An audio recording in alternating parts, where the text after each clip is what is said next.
এটা বলতে গেলে আসলে আমি নিজেকে ধরে রাখতে পারি না। ইসলামের ইতিহাসের সবচাইতে মর্মান্তিক যুদ্ধ হচ্ছে মুতার যুদ্ধ, সবচেয়ে মর্মান্তিক। বদর, উহুদ, খন্দক, খায়বার যত যুদ্ধ আছে এগুলো যুদ্ধ অনেক বড় মাপের।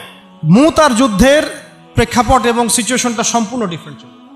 এখানে আপনাদেরকে আমি 3 জন শ্রেষ্ঠ বীরের মহাকাব্য শোনাচ্ছি। কয়জন? 3 জন শ্রেষ্ঠ বীর পুরুষের মহাকাব্য। নবী সাল্লাল্লাহু আলাইহি ওয়াসাল্লাম একজন সাহাবীকে পাঠালেন, তার নাম হচ্ছে হারিস বিন উবাইদা। কি নাম বলেন? হারিস বিন উবাইদা, তুমি এই চিঠিটা নিয়ে যাও। এটা তো মদিনা রাষ্ট্র কায়েম হওয়ার পরের কথা, একদম নবম হিজরতের 8ম বছরের দিকের কথা আর কি। তখন ততদিন হুদাইবিয়ার সন্ধিও হয়ে গেছে এবং কাজা উমরা আদায় হয়ে গেছে এবং খায়বার যুদ্ধ জয় হয়ে গেছে। খায়বারের পরের কথা এটা আর কি, যে হারিস বিন উবাইদা তুমি এই চিঠিটা নিয়ে যাও, ওই রোমকদের কাছে যাবো। তখন তো সুপার পাওয়ার 2টা, রোমানরা এবং পার্সিয়ানরা। তো এখনকার ওই যে এই কন্টিনেন্টের ন্যাটো আর ওই কন্টিনেন্টের চায়না রাশিয়ার মতো আর যেতে পারতেছে। তো তো সে গেল ওখানে। সুরাহবিল আল গাসানি একজন শাসক ছিলেন ওইখানকার সিরিয়ার। তো সে ওই চিঠিটা দেখে বলতেছে যে আচ্ছা ঠিক আছে, বসো, দেখি কি করা যায়। চিঠিতে লিখা আছে ইসলাম কবুল করেন, আল্লাহ পাক শান্তি বর্ষণ করবেন, আসলিম তাসলিম। ওই যে নবী সাল্লাল্লাহু আলাইহি ওয়াসাল্লাম চিঠি আছে না একটা রাষ্ট্রপ্রধানদের কাছে, তো সে চিঠি পড়ে উদ্ধত আচরণ। আমি এখানকার আমির, আমাকে ওই মক্কার মেষপালকরা চিঠি পাঠায়, ভাবতে এরকম। তো কে চিঠি নিয়ে আসছে? যে হারিস বিন উবাইদা। আচ্ছা, ওকে বসাও। হারিস বিন উবাইদা রাদিয়াল্লাহু আনহুকে, রাষ্ট্রদূত কিন্তু তিনি, রাষ্ট্রদূতকে তারা নির্মমভাবে হত্যা করল। কথা বুঝতে পারছেন? এবার নবী সাল্লাল্লাহু আলাইহি ওয়াসাল্লামের কাছে খবর যখন আসছে রাষ্ট্রদূতকে হত্যা করেছে। আমার সাহাবীকে, কয়জন সাহাবীকে হত্যা করেছে? 10 জন, 20 জন, 100 জন না একজন সাহাবীকে হত্যা করার প্রতিশোধ নেওয়ার জন্য নবী সাল্লাল্লাহু আলাইহি ওয়াসাল্লাম 3000 বাহিনীর একটা জিহাদি কাফেলা তৈরি করলেন। 3000 বাহিনী কাফেলায় তিনি নিজে নেতৃত্ব না দিয়ে বললেন যে এই কাফেলার নেতৃত্ব দিবে আমার প্রিয় ভাজন, তাকে তার পালক পুত্র বলা হতো এক সময়, যায়েদ ইবনে হারেসা রাদিয়াল্লাহু আনহু। কোন যায়েদ? তায়েফের সফরের সঙ্গী, তায়েফের সফরে একজন সাহাবী তার সাথে ছিল, তার নাম যায়েদ ইবনে হারেসা। যখন তায়েফবাসী নবীজিকে মারছিলেন, যায়েদ ইবনে হারেসা রাদিয়াল্লাহু আনহু তার বুক দিয়ে নবীকে জড়ায় ধরেছিলেন যে আমার গায়ে আঘাত লাগুক, তার গায়ে না লাগুক। এই সাহাবী যায়েদ ইবনে হারেসা রাদিয়াল্লাহু আনহু, তাকে পতাকা দিয়ে বললেন এই মোতার যুদ্ধের আমির হচ্ছে যায়েদ ইবনে হারেসা। যদি যায়েদ ইবনে হারেসা শহীদ হয় তাহলে পতাকা বহন করবে জাফর ইবনে আবি তালেব, আমার চাচাতো ভাই। কোন জাফর? যিনি আবিসিনিয়ায় গিয়েছিলেন মুসলিমদেরকে নিয়ে হিজরত করতে, মনে আছে? যিনি বাদশাহ নাজাশির সামনে কুরআন তেলাওয়াত করার, সূরা মারিয়াম তেলাওয়াত করার কারণে বাদশাহ নাজাশির চোখ দিয়ে দরদর করে পানি পড়তে শুরু করেছে। ওই বাদশাহ নাজাশিও পরে ইসলাম কবুল করেছে, আলহামদুলিল্লাহ। জাফর রাদিয়াল্লাহু আনহু পতাকা বহন করবে যদি যায়েদ ইবনে হারেসা শহীদ হয়। এরপরে যদি জাফরও শহীদ হয়, পতাকা বহন করবে আমার আরেক প্রিয় ভাজন সাহাবী আব্দুল্লাহ বিন রাওয়াহা রাদিয়াল্লাহু আনহু। আব্দুল্লাহ বিন রাওয়াহা রাদিয়াল্লাহু, যাকে যে কোনো মুহূর্তে যদি বলতেন ইসলাম নিয়ে একটা শের বলেন, একটা কবিতা বলেন, ইনস্ট্যান্ট তিনি শের বলে ফেলতে পারতেন। এত সুন্দর, এত উন্নত কাব্য প্রতিভা ছিল তার মধ্যে।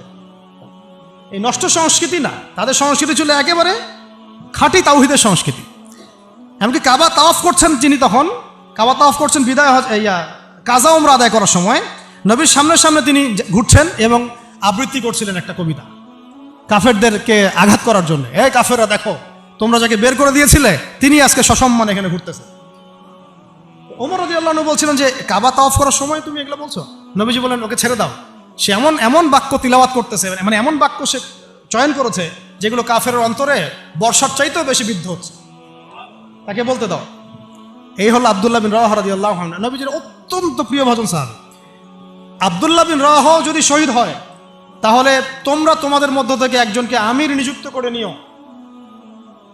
সাহাবীরা বুঝে ফেললেন এই সফরে আমরা 3 জনই শহীদ হতে যাচ্ছি, কারণ একটা সফরে কখনো 3 জন আমিরের প্রয়োজন হয় না, হয় না। এবার তারা গেলেন, তারা কখনো আশাও করেন নাই ওখানে যা দেখবেন। ওখানে গিয়ে দেখলেন যে 1 লক্ষ রোমান সৈন্য সামনে এসে দাঁড়িয়েছে। কত লক্ষ? এবং একেবারে ফুল প্রশিক্ষিত, একদম ফুল আর্মড ফোর্সড। আর এর সাথে তাদের সাহায্যকারী দলেও আছে আরো 1 লক্ষ সৈন্য। মোট কয় লক্ষ? এদিকে কতজন? যুদ্ধ হওয়া সম্ভব? আসলে কি সম্ভব? সম্ভব না। এই যুদ্ধ কিন্তু সম্ভব না। আমরা তো আগে সংখ্যাগরিষ্ঠ হওয়ার কথা চিন্তা করি। কোনো যুদ্ধে ইসলাম সংখ্যাগরিষ্ঠতা দিয়ে জিতে নাই। ইসলাম জিতেছে ইমানের বদৌলতে, শুধু ইমানের বদৌলতে। আমরা সংখ্যা দিয়ে কখনো বিজয় লাভ করতে পারি নাই। এখন এবার সাহাবীরা মাশওয়ারা করতেছেন রাত্রেবেলা, আমরা কি করব? কালকে যুদ্ধ করব, নাকি মদিনায় ফিরে যাব, নাকি রাসূলকে খবর পাঠাবো, নাকি কোনো বিকল্প ফোর্স নিয়ে আসার ব্যবস্থা করব, কি করব? তখন সাহাবী, ওই যে বললাম আব্দুল্লাহ বিন রাওয়াহা রাদিয়াল্লাহু আনহু দাঁড়ালেন।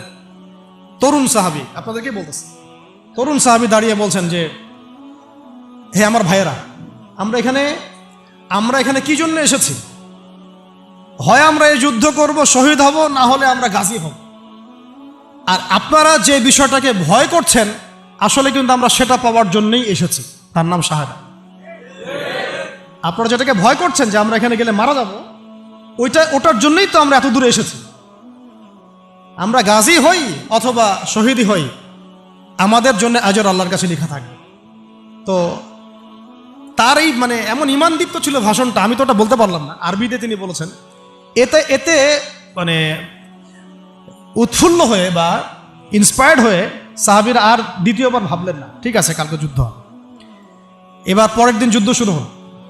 এটা কি সম্ভব যুদ্ধ?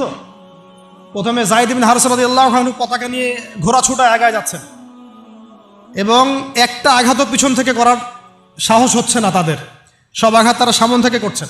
এক পর্যায়ে যায়েদ রাদিয়াল্লাহু আনহুর এই মানে গায়ের মধ্যে তারা বর্ষা নিক্ষেপ করে। বর্ষা তো আগেকার বড় বড় বল্লম বর্ষা ছিল, এবং একটা বর্ষা তার গায়ে যখন লাগে তিনি পড়ে যান, এবং এই অবস্থায় আস্তে আস্তে তার শাহাদাত হয়।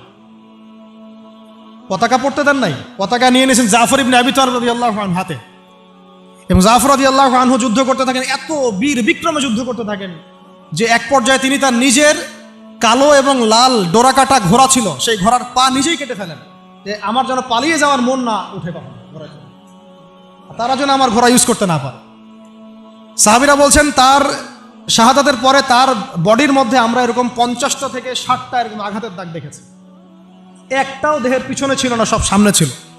যুদ্ধ করতে করতে এক পর্যায়ে তার ডান হাতটা কেটে পড়ে যায়। এরপরে তিনি বাম হাতে পতাকা উঠায় নেন, কাফেররা বাম হাতটাও কেটে ফেলে। এরপরে তিনি বুকের সাথে পতাকাটাকে এইভাবে জড়িয়ে রাখেন, বুকের সাথে পতাকাটাকে এইভাবে জড়িয়ে রাখেন, পতাকা পড়তে দেন নাই। একজন রোমান সৈন্য তাকে আঘাত করে এবং তার দেহটা দ্বিখণ্ডিত হয়ে যায়। এই খবর নবী সাল্লাল্লাহু আলাইহি ওয়াসাল্লাম ওই মদিনায় বসে বসেই পাচ্ছিলেন। তিনি বললেন, এইমাত্র যায়েদ শহীদ হলো, এইমাত্র জাফর শহীদ হলো। একটু তিনি কান্নার ভাব চলে আসলো। একটু পরে নবীজি হেসে দিলেন। সাহাবীরা বলছেন, আপনি হাসছেন কেন ইয়া রাসূলুল্লাহ? তিনি বলছেন যে জাফর এর ডান হাত প্রথমে কেটে গেছে, তারপর বাম হাত কেটে গেছে। আল্লাহ রাব্বুল আলামিন তাকে এই দুইটা কাটা হাতের বিনিময়ে জান্নাতে দুইটা বড় বড় পাখা দিয়েছে। এইটা দিয়ে তিনি জান্নাতে ঘুরে বেড়াচ্ছেন আর ফল খাচ্ছেন। তার নাম হয়ে গেল জাফর আত-তাইয়ার, জাফর আত-তাইয়ার, পাখাওয়ালা। এরপরে পতাকা হাতে নিলেন সেই আব্দুল্লাহ বিন রাওয়াহা রাদিয়াল্লাহু আনহু।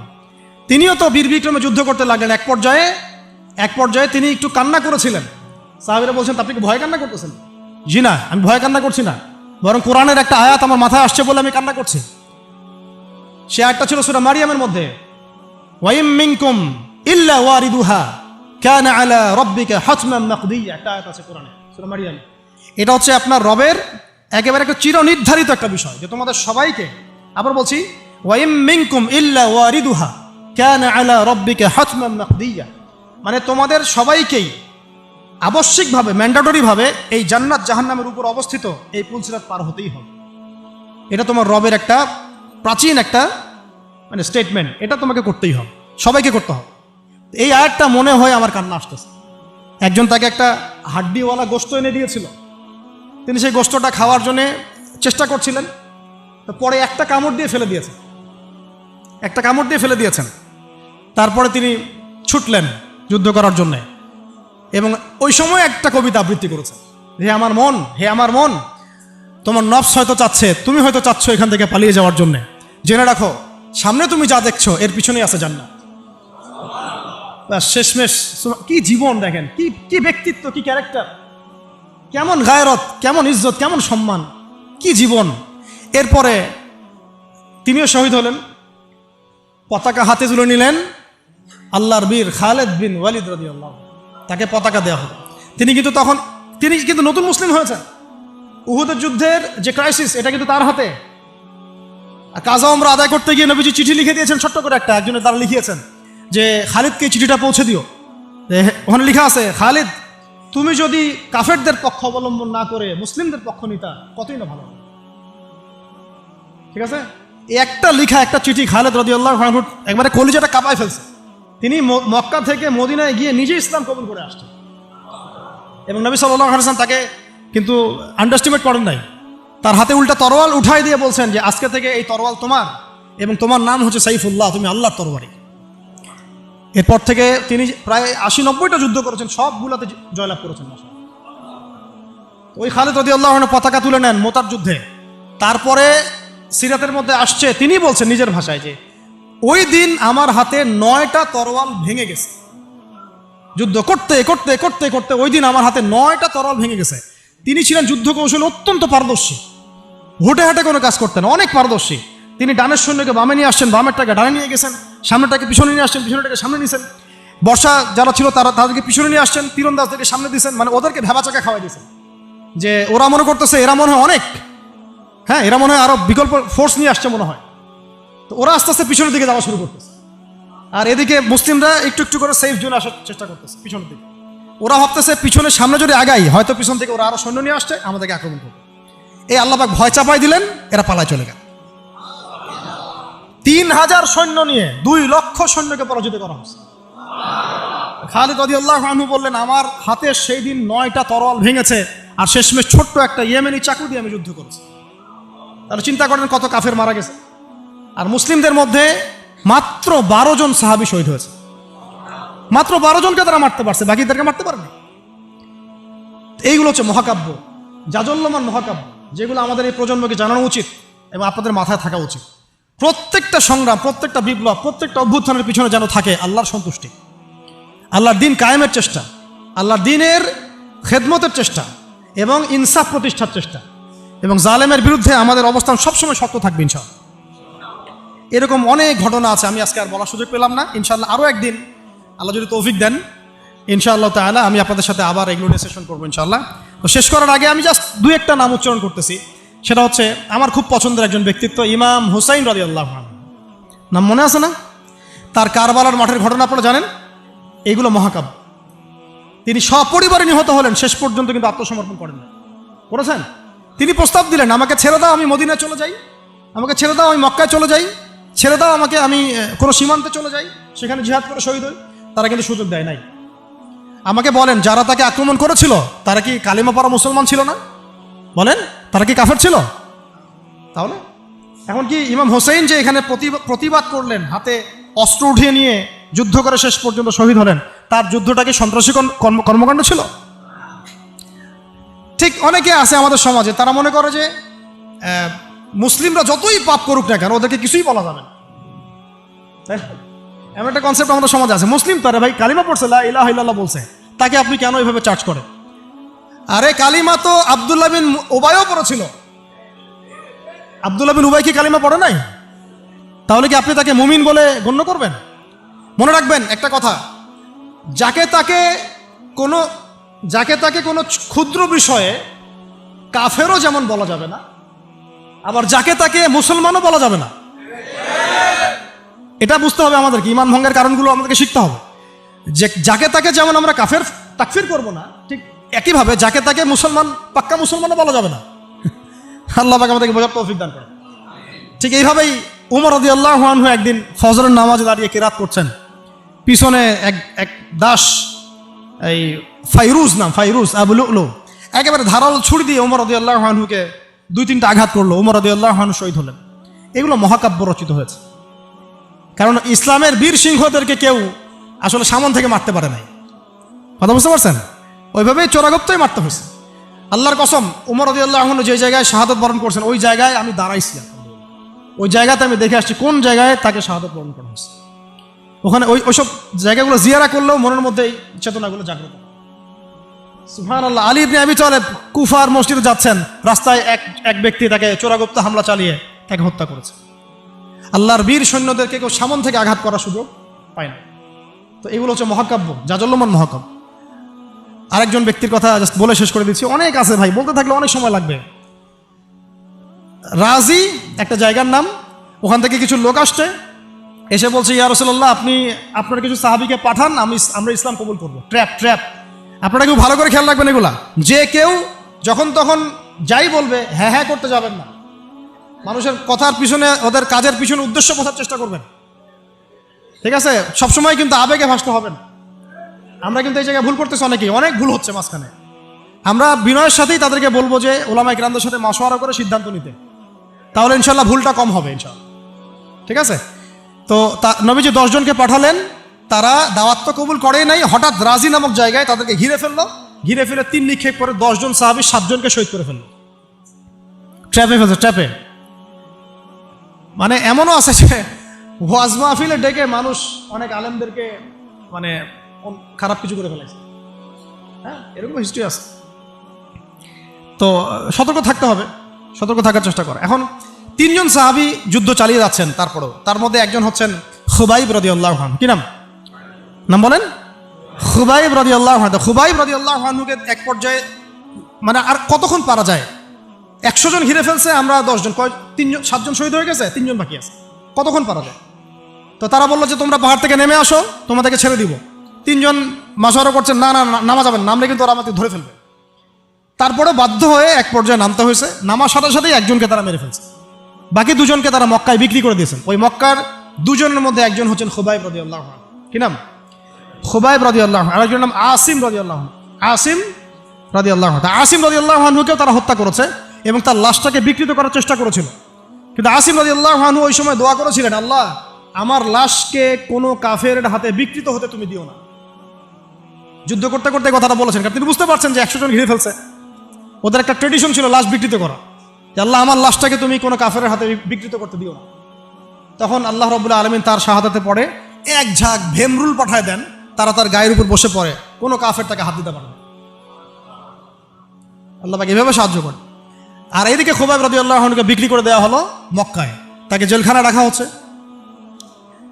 তো খুবাইব রাদিয়াল্লাহু আনহু জেলখানায় বসে আছেন, এটা একটু শুনেন আপনারা। জেলখানায় বসে আছেন, তার খুরের কাজের প্রয়োজন হয়েছে। ছেলেদের প্রয়োজন হয় না? খুরের কাজ তো বুঝতে পারছেন, অ্যাডাল্ট আপনারা। তো খুর চেয়েছেন, একটা খুর, আমাকে একটা খুর দাও। এখন কথা হচ্ছে খুবাইব রাদিয়াল্লাহু আনহু খুর চাইছেন, খুর দেয়া হয়েছে, তারা খুর দিচ্ছেন। তো খুর কাজ শেষ করার পরে ওই কাফেরদের একটা বাচ্চা, ছোট বাচ্চাটা দৌড়াদৌড়ি করতে গিয়ে ওই জেলখানার ভিতর ঢুকে গেছে, খুবাইব রাদিয়াল্লাহু আনহুর কাছে চলে আসছে। তো খুবাইব রাদিয়াল্লাহু আনহু কিন্তু পারতেন তাকে জিম্মি করে ওখান থেকে বের হইতে, পারতেন না? তিনি কোলে বসে আদর করতেছেন বাচ্চাটাকে, যার বাচ্চা সে তো আতঙ্কে, এইবার তো অবস্থা খারাপ, আমার বাচ্চাকে মেরে ফেললে তো সমস্যা আছে। তো খুবাইব রাদিয়াল্লাহু আনহু তাকে ছেড়ে দিলেন এবং আল্লাহ পাক ওই জেলখানার মধ্যে আল্লাহর পক্ষ থেকে তাকে আঙ্গুর খাওয়ালেন। ওই সময় ওই আঙ্গুর কথা পাওয়া যাচ্ছে না, কিন্তু জেলখানায় তিনি বসে আঙ্গুর খাচ্ছেন। তো কাফেররা বলেছে নিজেরাই যে খুবাইবের চেয়ে শ্রেষ্ঠ কোনো বন্দী আমরা কখনো দেখি না, খুবাইবের চেয়ে শ্রেষ্ঠ কোনো বন্দী আমরা কখনো দেখি নাই। খুবাইব রাদিয়াল্লাহু আনহুকে এরপরে মক্কার বাজারে নিয়ে যাওয়া হয়, একটা গাছের কাছে নিয়ে গিয়ে, শেষ করে দিচ্ছি লাস্ট পয়েন্ট, তাকে শুলদণ্ড দেওয়া হয়। কি দণ্ড? শুলদণ্ড। এটা আপনারা বুঝবেন না, এটা এমন না যে গলায় ফাঁসি দেওয়া। শুলদণ্ড কি একটু সার্চ করে দেখেন। লোহা পিছন দিয়ে মানে শরীরে একটা পাশ দিয়ে ঢুকিয়ে আর একটা পাশ দিয়ে বের করে দেওয়ার নাম শুলদণ্ড। নাউযুবিল্লাহি মিন যালিক। সুবহানাল্লাহ, লা হাওলা ওয়ালা কুওয়াতা ইল্লা বিল্লাহ।